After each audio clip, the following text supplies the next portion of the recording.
Ebana, ujambo na karibu sana mtazamaji wa Bongo Super Media. Hii ni taarifa kwa umma ambayo imetolewa na jeshi la polisi na sitoisoma yote, lakini nimeisoma na kujielewa. Nitakufanulia baadhi tu ya mambo.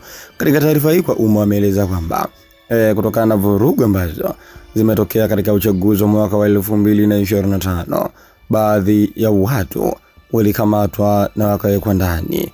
Lakini baada ya uchunguzi wa kina wameweza kugundua baadhi ya watu ambao pia walikuwemo ama walihusika katika kupanga vurugu hizo. Hivyo jeshi la polisi nchini Tanzania linawasaka watu hawa 10, ambapo ni Josephat Gwajima, huyu ni kada wa CCM na mchungaji. Lakini pia Brenda Jonas Rupia anasakwa. John Mnyika, huyu ni katibu wa chama cha demokrasia na maendeleo Chadema. God bless Jonathan Lema, mwenyekiti wa kanda huyu kutoka Chadema. Machumu Maximilian Kaduto, Deogratias Cosmas Mahinyila, Boniface Jacob Boniai, Heldan Newton, Awadi Kalonga na Amadi Golwa. Hao ndio watu ambao wanasakwa na kutafutwa na jeshi la polisi.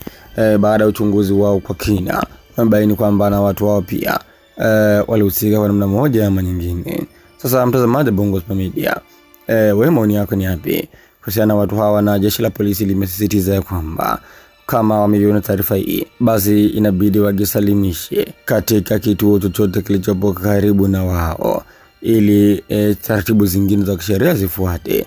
Ila wanawasaka na kuwatafuta kwa ajili ya kuwakamata na kuwaweka ndani ili waweze kupata maelezo kutoka kwao. Maoni yako andika hapo katika sehemu ya comment.